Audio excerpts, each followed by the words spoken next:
You on out there? Alright, let's get this thing moving.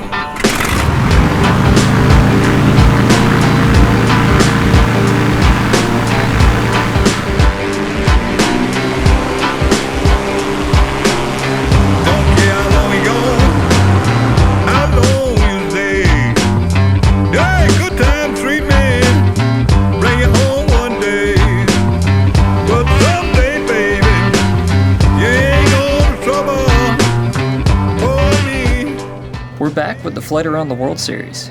That's right.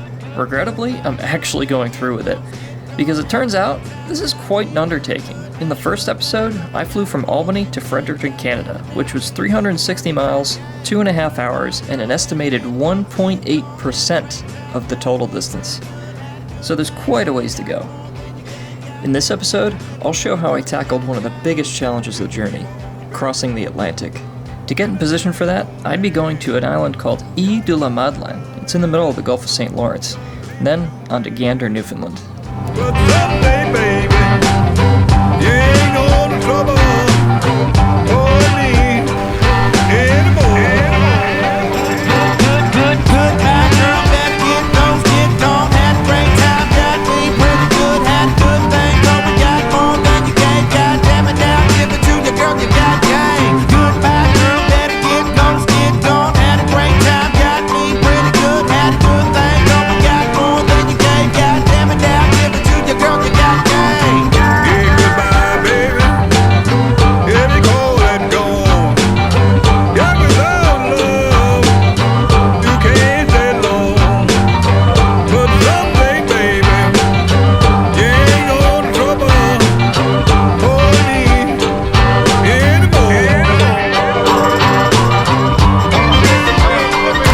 After a not-so-great crosswind landing and a quick fuel stop, I was on my way to Gander International.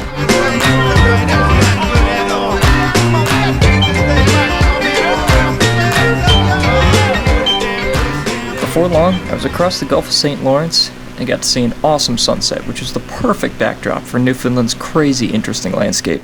Numerous small lakes were tucked in between rolling hills.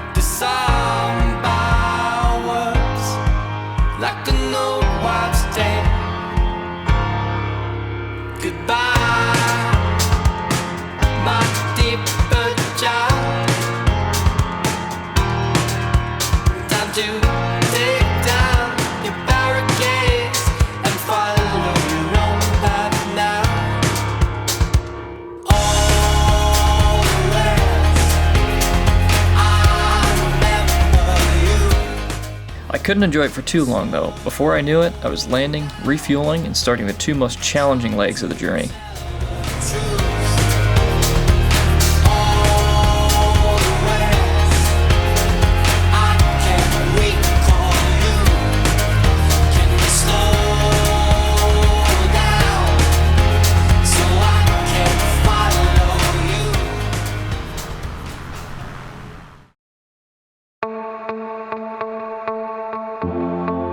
After topping off on fuel, I departed on the most challenging leg of the journey.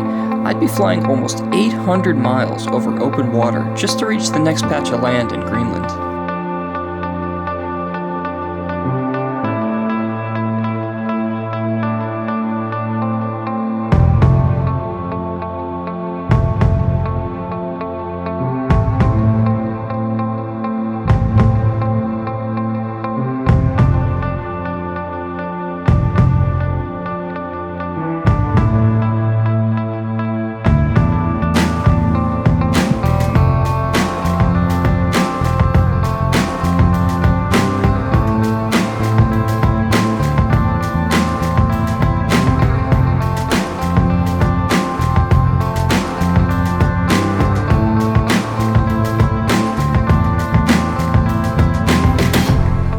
coast of Newfoundland slipped underneath the horizon, it left me with an eerie feeling. Because the Bonanza has pretty good range for a single-engine aircraft, but even so, if my tailwind switched around to a headwind, I wouldn't just make it to Greenland late. I'd run out of fuel.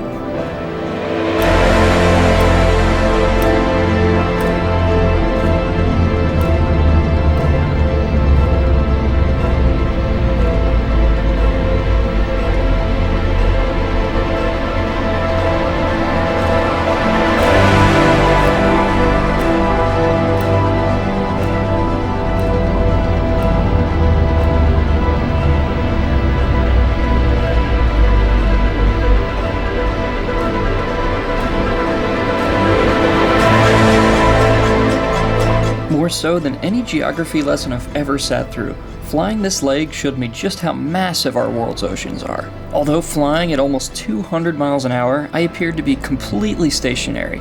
My airplane might as well have been the size of a grain of sand compared to the limitless sheet of water below.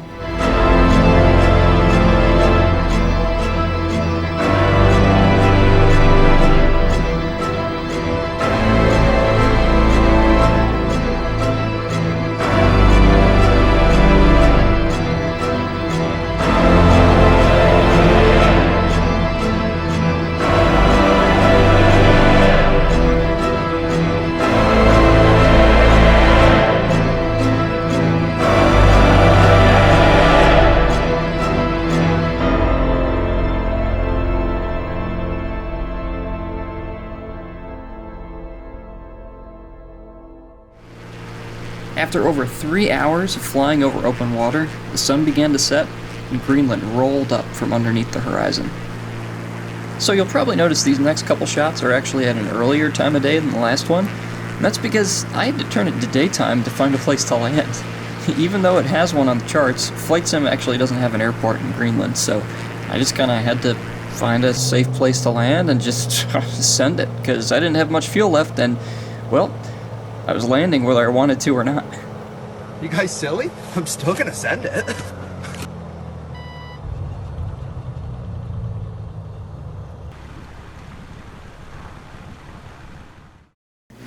The next leg from Greenland to Iceland was a much shorter 600 miles over open water. And to make a long story short, I did it, and actually got to shoot an ILS for once going into Reykjavik.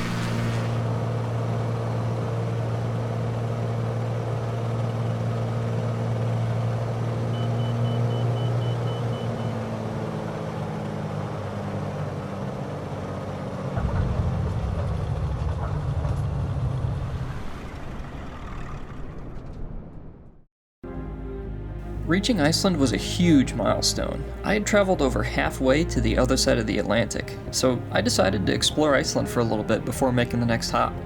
This turned out to be one of my smartest decisions yet. Flying over Iceland was an experience rivaled by nothing else, in real life or in the game.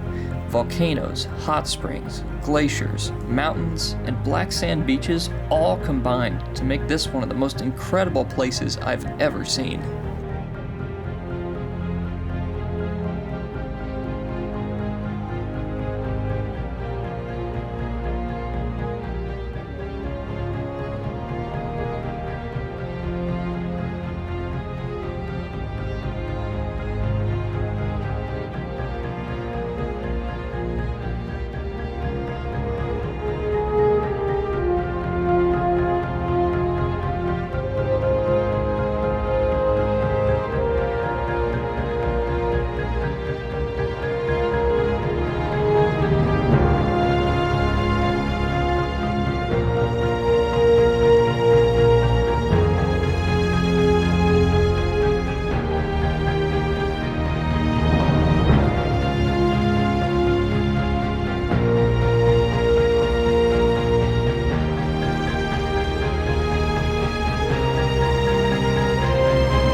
I didn't want to leave. I would have been completely content just exploring Iceland, but I wouldn't have found all this without trying to fly around the world in the first place. Who knows what kind of places were waiting to be discovered just on the other side of the ocean. With all that in mind, I stopped somewhere in northeast Iceland, which I'm not even going to try to pronounce, and then I pressed on.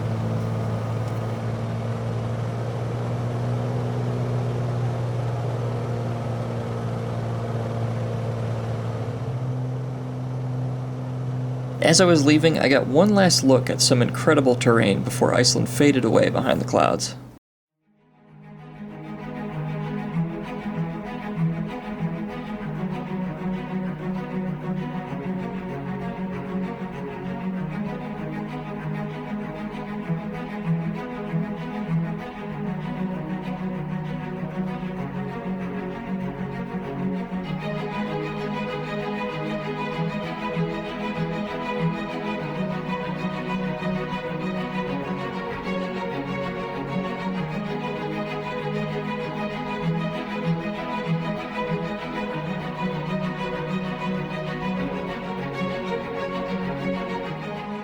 I only had 2 more short hops until I'd be across the ocean. The first one would be a little over 250 miles to Vagar in the Faroe Islands.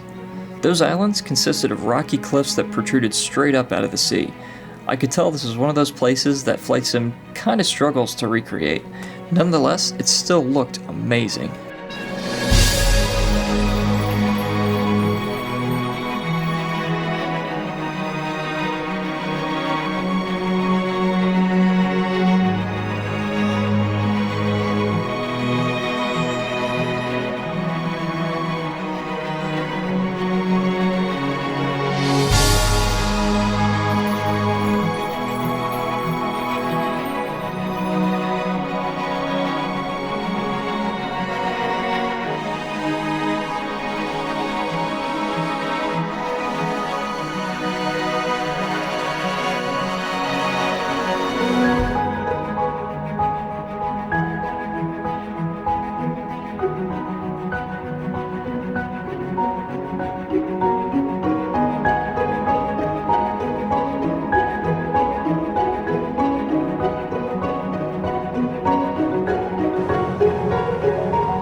Once in Vagar, I was finally ready to fly the last leg to get across, and it was a pretty simple one, a straight 200-mile shot across the North Atlantic.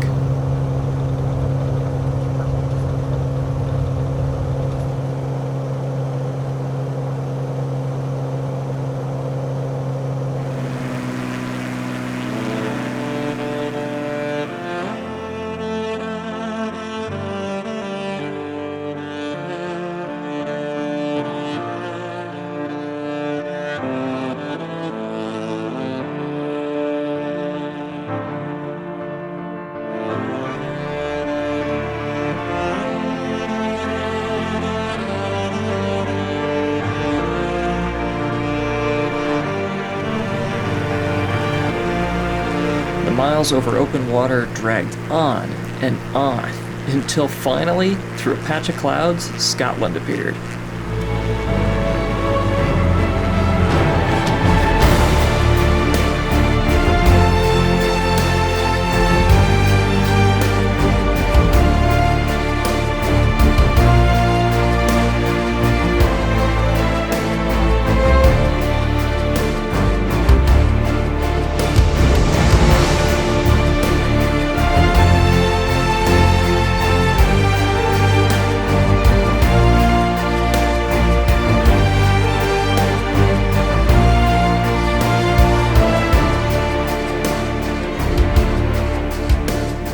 I'd finally made it. After almost 3,000 miles, 1,800 of which were over open water, I'd made it across the Atlantic. In this location in the north of Scotland was the perfect stepping stone. From here, I could choose to either head east into Norway or head south and explore the rest of the UK.